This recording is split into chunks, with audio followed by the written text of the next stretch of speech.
tonight I get to come out again and introduce two of my dad's oldest friends who go way back to where I think after this you're going to have to ask them some questions about things I don't know about. Bruce Davidson and Gerald McCraven.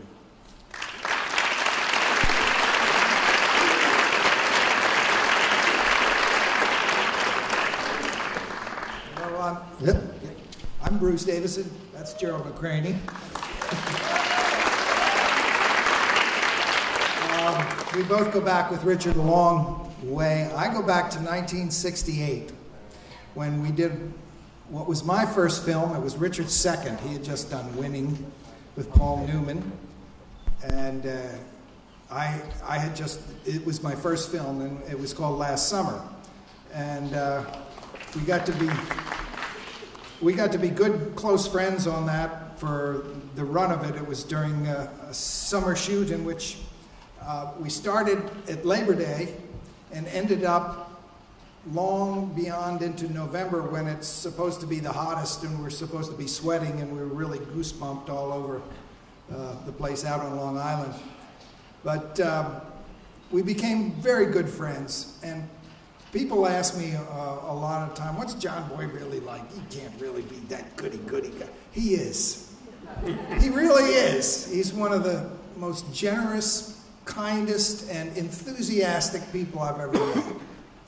And we've worked together a lot over the years. Ever since we did a play called Streamers at what was originally the Westwood Playhouse, is now the Geffen. But I got to tell you this story. This is really funny. We were in a play that gets very bloody in the climax of it, and there's a stabbing on stage, and Richard is bleeding, and he slowly dies. And it was during the height of the Vietnam War, and during the course of the play, at least once a week, somebody would start screaming in the audience, "My husband, my God, what's happening? My husband's passing out!" And somebody would pass out. But the play was in such a whirl that we were going so crazy, we were just cleaning up our mess. We couldn't stop this play. And they were cleaning up theirs. They'd have a paramedic take somebody across the street to UCLA. So during the course of one of these performances, Richard, in his death throes, smacks and breaks his toe and falls over. In the meantime, they take this guy who's passed out and his screaming wife over to UCLA in the medical center. So we pick Richard up and we take him over to the medical center there, and as we get there, we're put in a back room with this guy on the gurney, just waking up. And he turns and he looks to Richard, who's in agony and pain, sitting on the thing, saying, "What happened? What happened to the play?" Richard proceeds to tell him, "Oh, well, they stab me, and then I die, and then I think, and then they're just cleaning up the mess, and they go and they cry at the end, and then Charlie Durning comes in, and he's explaining the whole thing in agony to this guy, and we're just sitting laughing at him. He couldn't believe it. I was just thinking of Richard last week. My son is now 16, and I remember when Rich was just reaching about that age, and I remember Richard saying to me, "You know what? I don't know how to control this kid now. He can take me.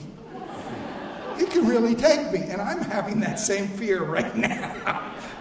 How are you going to discipline him now? But he turned out quite well. And we've been friends. We've done a number of pictures and things ever since. But in the Waltons, he said, "Why don't you come meet my family? You'll have the best time ever." And I did. I came in there and I was just swept up. I did a show where I got married called The Chivalry. And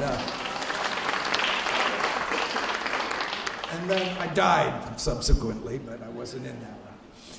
But Richard said, "Why don't you come and meet these people?" And they were the warmest, most loving people I had worked with, and to this day, I still think of Earl Hamner coming up to me and saying, "Welcome to our family," and Will Geer telling me a story about Woody Guthrie and the sinking of the Reuben James that just sort of led to a screenplay that I've been working on. All the kids and everybody, and Ralph, and they all just took me right in. And I think we're living in a time right now where we really could use a family like the Waltons again.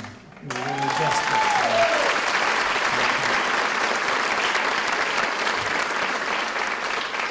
Anyway, I could talk forever and natter on about my good friend Richard, but I'm going to hand it over to Gerald. Thank you.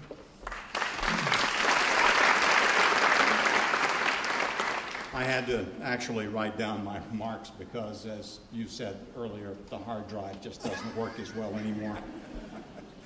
I met Richard Thomas long enough ago that I just as soon not think about it, but here I am.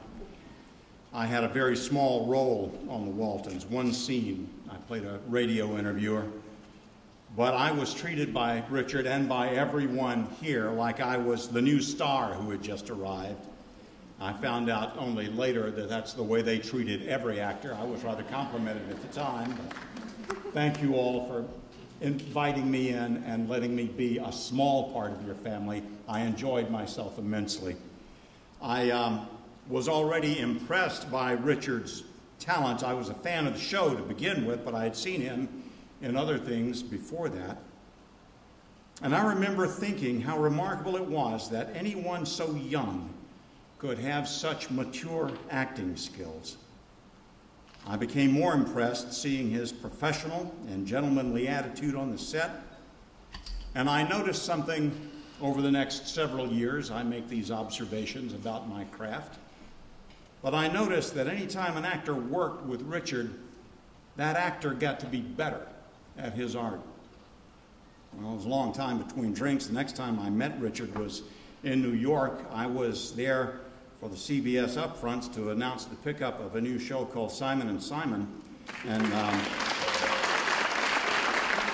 Mary Carver, the lady who was to play my mom for the next 8 years, was in a play in New York, the 5th of July. And Richard was starring. And I remember being absolutely blown away by his presence on stage. And I wondered, is there anything this man can't do? I wouldn't have been at all surprised to find out that he did a trapeze act in his spare time. And I was beginning to get just a little envious of his talent. Okay, more than a little envious. Years later, Richard and I did a movie of the week together, and Richard's performance as a Navy doctor during the Korean War elevated what would otherwise have been just an ordinary movie of the week into a really remarkable experience for me and for, I think, the audience. Then, in a show called Promised Land, Richard played my kid brother. He played a real loser, a lost soul who was constantly tortured and in trouble because he couldn't measure up to my character. It was my show. I could do that. And my brother had fathered a child, a son, who my wife in the show and I cared for as though he were our own. The mother of this child was played by Delta Burke. It was, thank you. At this point, Richard's and my relationship took on a semi-incestuous tone, but I ignored that. I was still impressed by his talent and impressed by him, not only as an actor, but I was impressed by the man. And he brought, once again, more to the role than was on the page, while diligently maintaining the writer's theme and purpose. Once again, taking the work extremely seriously, and himself not seriously at all, joking between takes, keeping spirits up, and generally inspiring everyone who came near him. The entire time I've known him, Richard has maintained the essential qualities of a gentleman of the theater, even to the point of getting me involved in a certain club in New York.